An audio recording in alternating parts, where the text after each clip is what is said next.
So one of the issues I've run into here, having not just multiple cars, but having them stacked up in the garage on a lift, I'm not driving them as often, especially here in the summer. So made a simple magnetic trickle charger connector for the Lotus and set that up so I can hop in the car and drive it and not have to worry about is it charged or not. So I'm going to give you a little kind of quick breakdown of what I did to make that work. What I'm using here is one of these Viking Trickle chargers or battery tenders from Harbor Freight.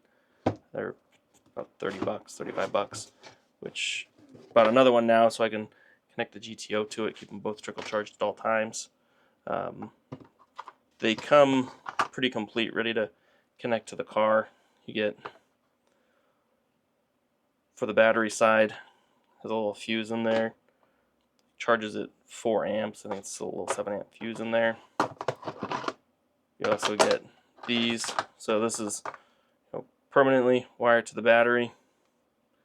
And then you've got a quick disconnect there where you can just plug it straight into the charger.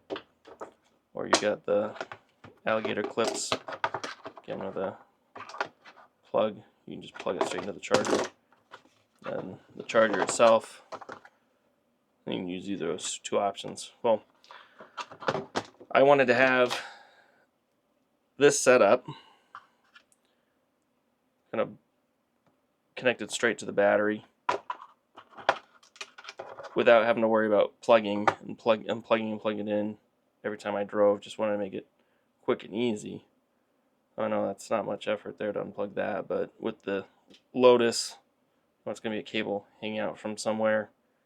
Then I'm going to have to unplug. Lifting the hatch where that's underneath the lift's not really possible. And with the GTO, it's kind of up in the air, so a bit of a reach. So did some searching online, found some magnetic chargers or quick disconnects that I could use that were about $35 to $50. Wasn't going to pay that. Found these for about $4 on AliExpress.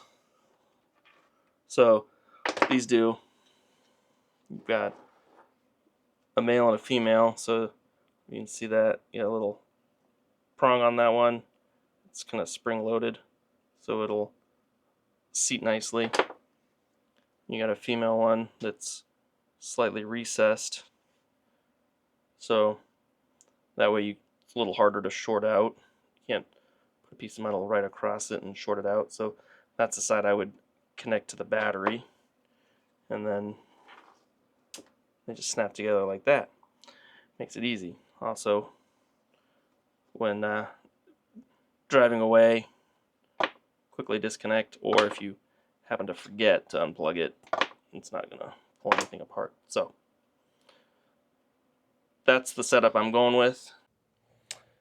So with the Esprit, I just kind of put it behind the fuel flap on the passenger side.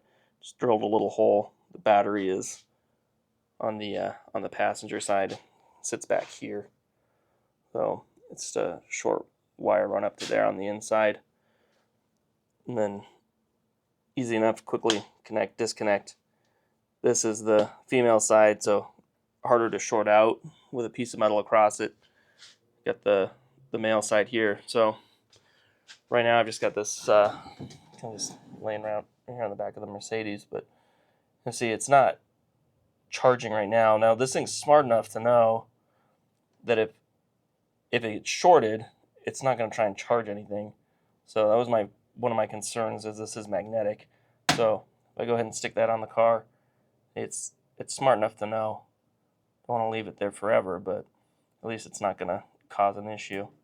So that's one reason I left it.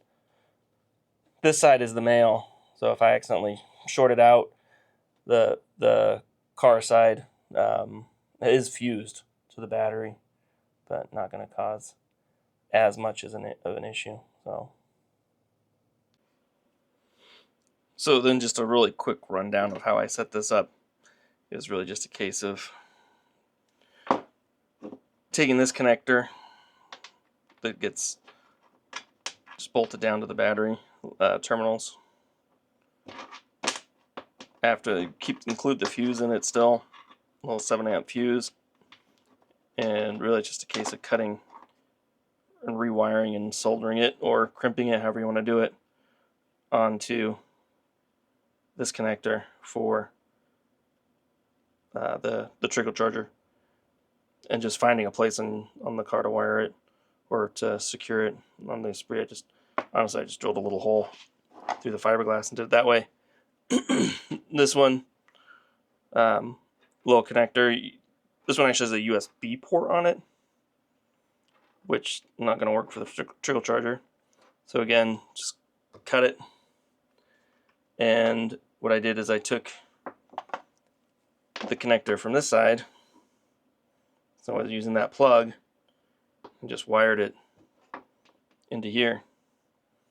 And then that way, plug it into the trickle charger. Now, wiring in here is a little thin, smaller gauge.